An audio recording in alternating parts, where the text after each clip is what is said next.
और डेट पर, तारीख पर। तुम्हारे दुख के समय पर, तुम्हारी तकलीफ के समय पर, तुम्हारी कष्ट के समय पर जो खड़ा है,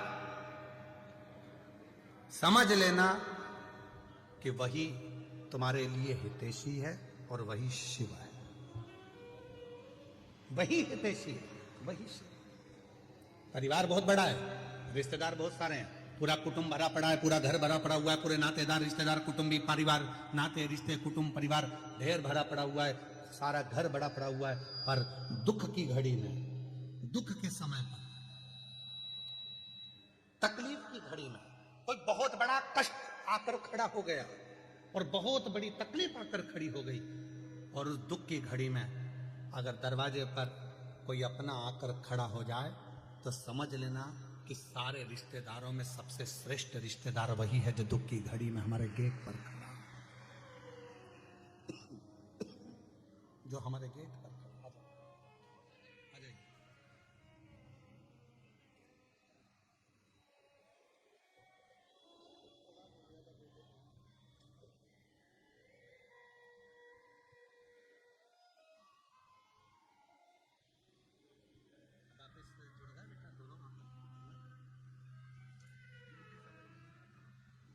बेटे बहू में तलाक हो गया था और केस चल रहा था, संबंध पूरा खत्म हो गया था। 7 दिन की शिव पुराण की कथा, माँ आस लेकर कथा में पहुंच गई। कहा मेरे बेटे बहू को वापिस जोड़ दो, और भगवान जब बड़ौदा में कथा होगी तो पत्र भेजूंगी।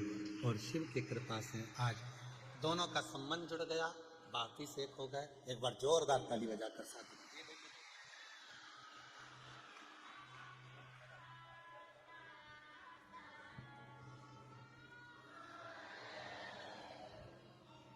एक विश्वास, एक दृढ़ता। जब शिव से कहें बोले तो शिव उसको स्वीकार करता।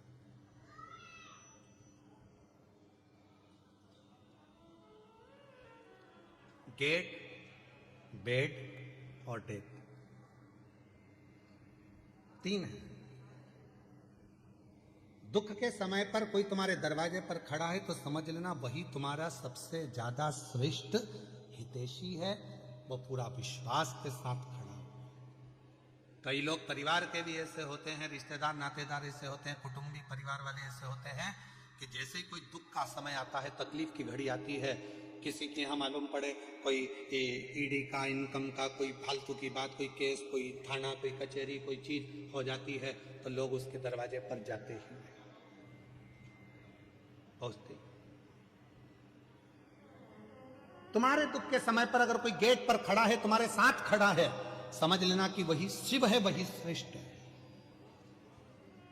पहले नंबर पर गेट, दूसरे नंबर पर बेड। तुम्हारी बीमारी के समय पर, तकलीफ के समय पर, शरीर में रोग के समय पर, हॉस्पिटल में बेड पर पड़े हुए हो, घर पे पलंग पर पड़े हुए हो, और कोई तुम्हारे बेड के पास खड़ा है तो समझ लेना वही तुम्हारे लिए श्रेष्ठ है। बाकी के जितने हैं वो सब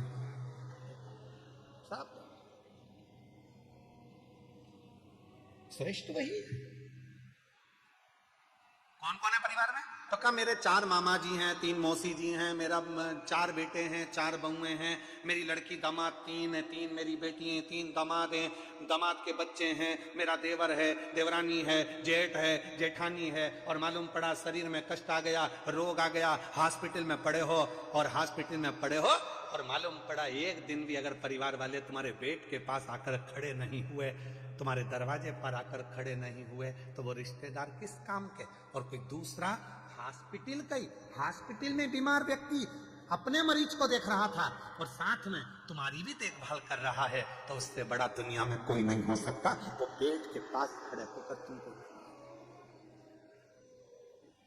परिवार इतना बड़ा, घर इतना बड़ा, कुटुंब इतना बड़ा, रिश्ते इतने सारे, पर गेट पर, बेड पर और डेट मतलब तारीख, कहीं कचहरी में तारीख चलती है, कहीं कोर्ट में तारीख चलती है, कहीं दुख की तारीख होती है, कहीं तकलीफ की तारीख होती है। परिवार वालों से कहा हमारे ऊपर ये ऐसे ऐसे तकलीफ है, अपन उस तारीख को वहां चलेंगे, तुम हमारे साथ चलना, अपन उस तारीख को वहां चलेंगे, तुम हमारे साथ चलना। कोई उस डेट में खड़ा नहीं होता तो रिश्ते नाते कुटुंब कबीले किस काम के, परिवार किस काम के। गेट, बेट और डेट, ये तीन ऐसे हैं। दुख के समय पर, तकलीफ के समय पर कोई यदि आपके साथ दरवाजे पर खड़ा है, बीमारी के समय पर कोई आपके पलंग के पास खड़ा है, और कोई तारीख पर आपके साथ खड़ा है, तो समझ लेना कि आपका कष्ट, आपका वो कोई दूसरा नहीं, वो श्रेष्ठ है, वो श्रेष्ठ है।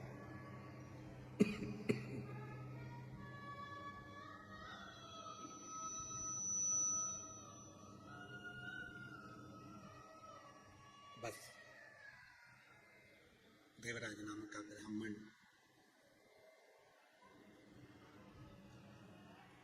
अंतिम सांसें गिन रहा है, कोई साथ देने वाला नहीं है। पर माँ ने जो 1 लोटा जल चढ़ाया था, उसका पुण्य उस बेटे को शंकर के मंदिर तक लेकर, वो पुण्य।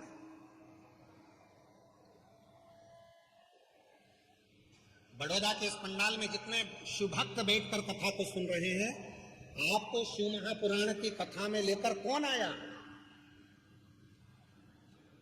कौन तुमको यहां लेकर आया? आपका पुण्य, जो आपने 1 लोटा जल शंकर के मंदिर में चढ़ाया था, वो पुण्य आपको याद, आपका पुण्य।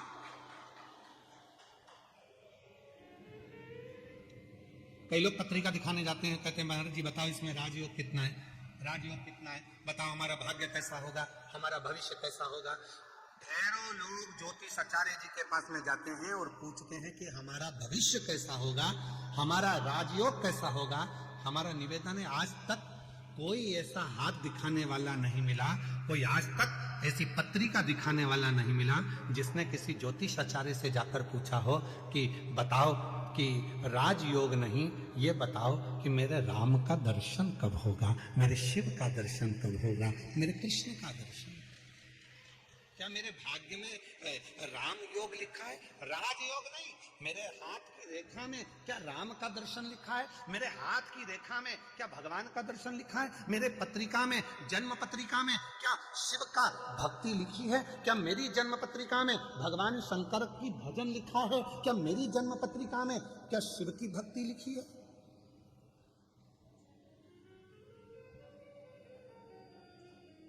ये यजमान जी जो बने हैं चंद्रपाल जी, कहाँ बैठे हैं? खड़े हो जरा।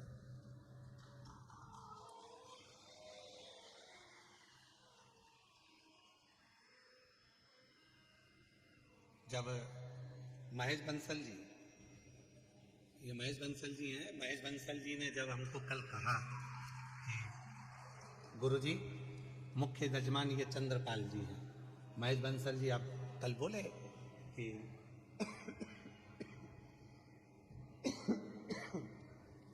मुख्य यजमान चंद्रपाल जी हैं। चंद्रपाल जी जब हमारे को मिले, इनकी पत्नी और इनके चेहरे पे ऐसी खुशी, ऐसी खुशी। शाल की ट्रे रखी थी बाजू में, वो भी ध्यान में नहीं, पानी का लोटा ध्यान में नहीं, थाली ध्यान में नहीं, और जब हाथ में तिलक लगा रहे थे तो हाथ भी इनका थर थर थर थर थर थर थर थर कांप रहा था। आज हमको कल बंसल जी, इनको देखकर ऐसा लगा जैसे शबरी के दरवाजे पर राम जी आए थे, तो शबरी भी अपनी सुध खो बैठी थी, वो सुध खो। पर बंसल जी आपको भी मैं धन्यवाद दूंगा, आप बोल हीरा के परखैया हो पक्का। जिन जजमान के यहाँ हमारे को ठहराया, अग्रवाल जी के यहाँ, जयदेव जी उनके पुत्र हैं जिनके हम ठहरे, उनका भी इतना सरल भाव है, इतना सरल भाव। क्या नाम है उनका जिनके हम ठहरे हैं? उनका नाम स्मरण में नहीं है हमको, अग्रवाल जी का। तो वो आप ही हैं? अच्छा, साधुता है आपको, बहुत बहुत। इतनी सरलता के साथ में हम जैसे चाहते हैं कि हम जहाँ रुके वहाँ हम केवल भजन करें, इसके सिवाय कोई हमको परेशान ना करे, ना हमसे कोई पूछे ना। हमसे ये भी मत पूछो कि तुम खाना खाए, भोजन करे कि ना करे, पानी पिए कि नहीं पिए, दूध प्रसाद लिया कि नहीं लिया। हम तो हमारा भक्ति महाराज जी, केवल शिव जी का अभिषेक, शालिग्राम जी का अभिषेक, ठाकुर जी की सेवा और श्री शिवाय नमस्ते। तो मैं इनको भी धन्यवाद दूंगा, आपने ऐसी जगह ठहराया कि जहां उनकी बहू बच्चे कोई नहीं, केवल कुछ कोई पूछे ना, केवल उनको मालूम है गुरु जी अपनी भक्ति में लगे हैं, भोजन प्रसाद बना देना, ठाकुर जी की सेवा में पहुंचा देना। अग्रवाल जी आपको भी बहुत बहुत धन्यवाद देता हूँ इस चीज के लिए। साधु विराजिए, बहुत बहुत। शिव तत्व इसी को कहते हैं।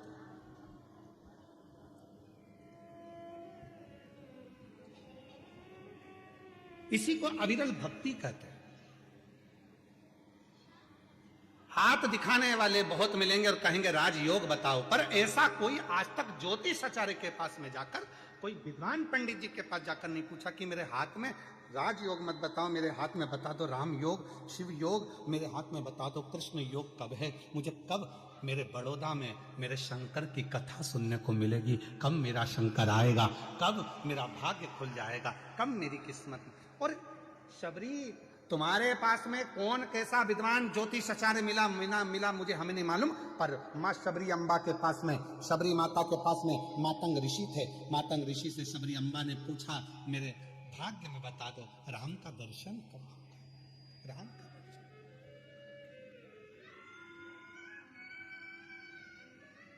शबरी चाहती तो मातंग ऋषि से कह सकती थी कि मेरी 4 मंजिल का भवन कब बनेगा, गाड़ी कब आएगी, बंगला कब आएगा, राज्य योग कब बनेगा। पर शबरी ने यह कुछ नहीं मांगा। शबरी ने तो केवल इतना कहा कि मेरे ऊपर कृपा कर कर बता दो कि मुझे राम का दर्शन कब होगा।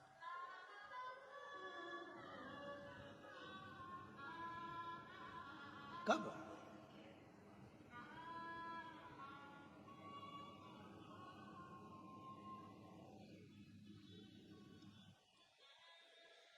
कब मुझे दर्शन, कब मैं मिलूं। आप लोगों ने एक प्रसंग सुना होगा कि पंडित जी कहते हैं कि शंकर जी पे गंगा जल चढ़ा। अरे बोलो तो जम के, सुना कि नहीं सुना? कई पंडित जी हम कहते हैं पूजन करने बैठे गंगा का जल लाओ शंकर पे चढ़ाएंगे, गंगा जल लाओ शिव जी पे चढ़ाएंगे।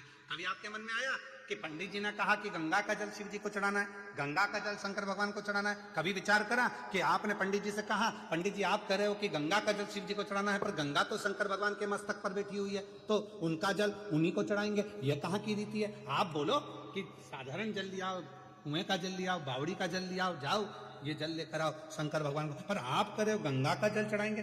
ये रीति कहां से आई? क्योंकि गंगा मैया जब शंकर भगवान की जटा में आकर बैठ गई, चारों तरफ से जटा बंद गई, गंगा अंदर रह गई, और रहने के बाद गंगा बाहर निकलने के लिए घूम रही है। उसी जटा के अंदर भागीरथ बाबा हाथ जोड़कर कहते हैं भोले बाबा मेरे पूर्वजों के उद्धार के लिए गंगा को तो बाहर निकाल दो। वो तो पूरी की पूरी आप में समाहित हो गई। तब शंकर भगवान ने कहा कौन कह रहा है कि गंगा को निकालना है? भागीरथ जी कहते हैं मेरे पूर्वजों के लिए गंगा को निकाल दो। मैं गंगा को निकालने को तैयार हूँ। गंगा तैयार है? गंगा कहती है मैं भागीरथ जी के पूर्वजों के उद्धार के लिए कलकल कर कर बहना चालू करती हूँ और ऐसी दौड़ लगाऊंगी कि भागीरथ बाबा के 60,000 काकाओं के उद्धार को मैं अभी कर दूंगी। शिव जी कहने लगे तेरी दौड़ में तू मुझे दर्शन नहीं कर पाएगी, मुझसे नहीं मिल पाएगी। गंगा जी कहती हैं मैं आपका दर्शन भी करूंगी और मिलूंगी भी। और गंगा को भगवान शंकर ने अपनी जटा से निकाला। बहती हुई गंगा भागीरथ बाबा के यहाँ 60,000 काकाओं के उद्धार के लिए पहुंच गई।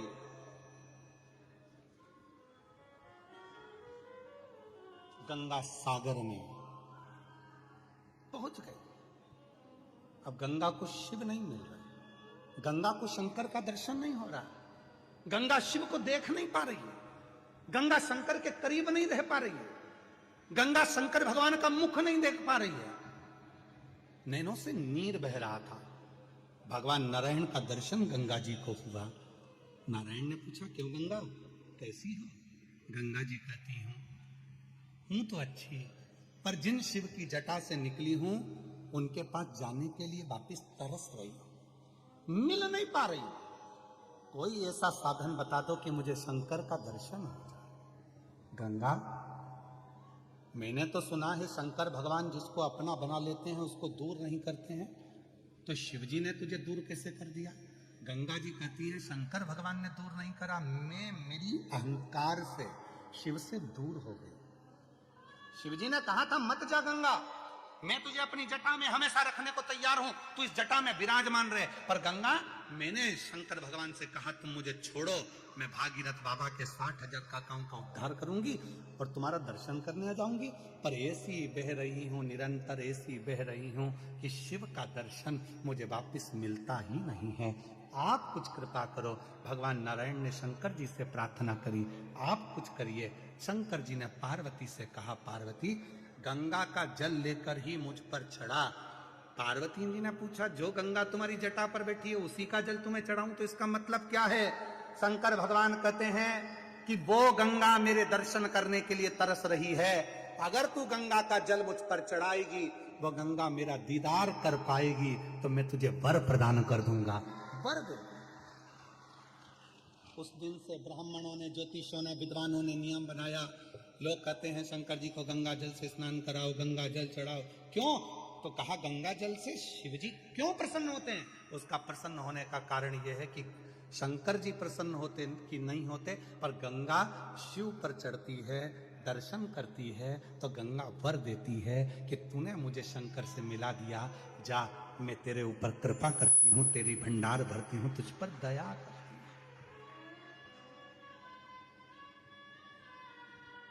कृपा करती हूँ, मैं तुझ पर दया करती हूँ। और मिलाने वाला कितना श्रेष्ठ होता है ये आप सबको मालूम है। मिलाने वाला,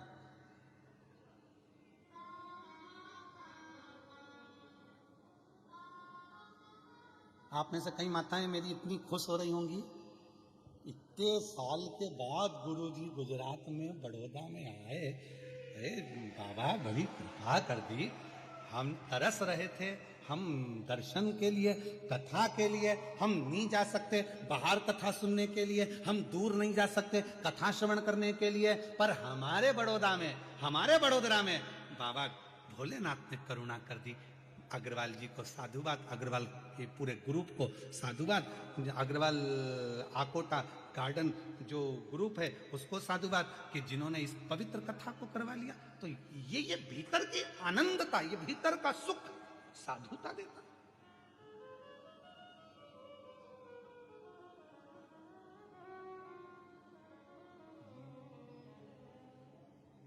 और मैं हूं प्रेम रोगी, मेरी दवा तो करा, जाओ जाओ जाओ किसी वेद को बुला, मैं हूं प्रेम। और इसी भजन को, इसी गीत को, फिल्म के इस गीत को हमने शिव पर गाने का स्मरण किया। मैं हूं शिव रोगी, मेरी दवा।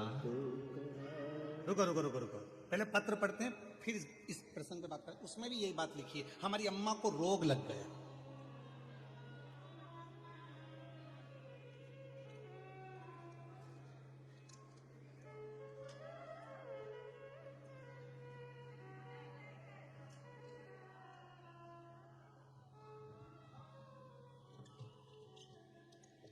इन्हीं ने लिखा है, ये जो गीता दीदी आई थी, गीता बेन बड़ौदा से, इन्हीं ने लाइन लिखी है, जरा पढ़िएगा आप भी हमारे साथ में।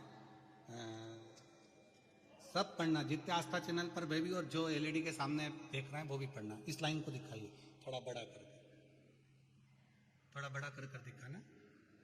गुरु जी सबको चरस गांजा का नशा चढ़ता है और मेरी मम्मी को शिव महापुराण का नशा चढ़ा।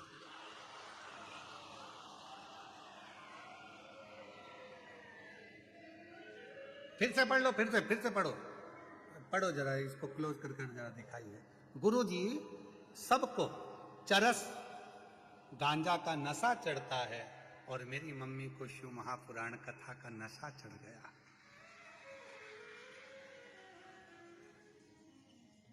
पहले मम्मी बीपी की दवा खाती थी, देखो देखो जरा पढ़ो तो सही। पहले मम्मी बीपी शुगर की दवाई के बिना चल नहीं सकती थी। आज मेरी मम्मी बीपी और शुगर सबकी दवाई बंद हो गई, शिव महापुराण की दवाई चल गई। और मैं हूं शिव रोगी, मेरी दवा दो, जाओ जाओ जाओ डमरू वाले बोला, मैं हूं शिव रोगी, मेरी दवा दो करा, जाओ जाओ सीहोर वाले को बोला, मैं हूं शिव। ये रोग की दवा। और एक प्रसंग और है, अच्छा है, देखिए।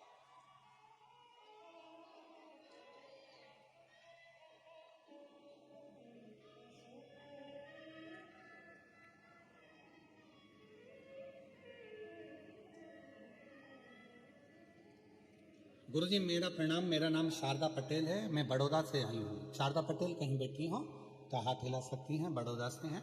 और मेरा मोबाइल नंबर ये है गुरुजी, 2021 से कहीं बैठी हो शारदा जी पटेल तो हाथ हिला सकती हैं, आप ही हैं, आ जाइए, आ जाओ, एक बेलपत्र। गुरुजी मेरी बेटी 2021 से अंदर से इतनी टूट चुकी थी कि उसका विश्वास हट गया था, सब कार्य में उसका मन हट गया था, बहुत हिम्मत हार गई थी। तब मैंने अपनी बेटी से कहा, एक लोटा जल चढ़ा। वो सीहोर वाला बाबा कहता है एक लोटा जल सारी समस्या का हल है, कुछ ना कुछ तो है। मेरी बेटी कहती है क्या शंकर पर जल चढ़ाने से मेरे दुख समाप्त हो जाएंगे? क्यों नहीं। जब बाबा पत्र पढ़ता है तो बाबा के सामने जो पत्र आते हैं उसमें भी तो दुख कटता है, तू भी आस लगाकर जल तो चढ़ा। गुरुदेव मेरी बेटी ने कहा जब तू इतनी बड़ी बात कहती है माँ तो पहले सीहोर जाऊंगी, रुद्राक्ष लाऊंगी। सीहोर गई, रुद्राक्ष लाई। रुद्राक्ष को मेरी बेटी ने अपने गले में पहना और जो मेरी बेटी ने अपने गले में धारण करा उसमें इतना बल आ गया कि जो जो कार्य करती है मेरी बेटी के सारे कार्य सफल होना प्रारंभ हो गए। आज मैं बाबा को प्रणाम करने, एक लाइन लिखी है, आप भी पढ़ो और उसको गुनगुनाओ, बहुत अच्छी लाइन है जो हम भी गुनगुना करते कि लुटा दिया भंडार का और कर दिया मालो क्या नहीं देता शिव, शंकर क्या नहीं प्रदान कर सकता, सर्वस्वता सर्वस्व। जो